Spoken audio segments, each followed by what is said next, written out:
Naghiwa na tayo ng strawberry.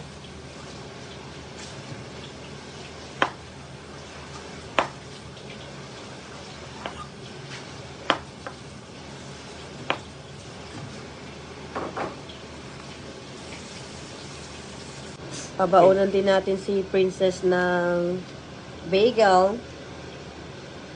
Homemade bagel. Ay, hindi naman homemade bagel.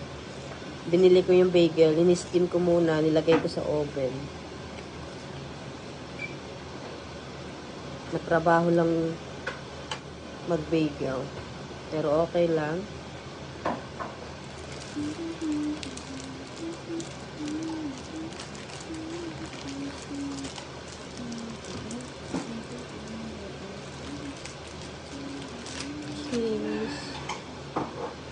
Favorite ko ni Princess. Ayan, ready na yung bagel ni Princess. Tapos ito, pabauna ko na lang siya ng strawberry jam. Una ko din si Princess ng rice. Tapos yung daddy niya nagluluto ng chicken. Fried chicken. Fried chicken. Chicken breast. Ay. Ready na yung baon ni Princess. Nilagyan ko ng chicken. Mas maganda pag nakalagay sa thermos kasi mainit pag kinain.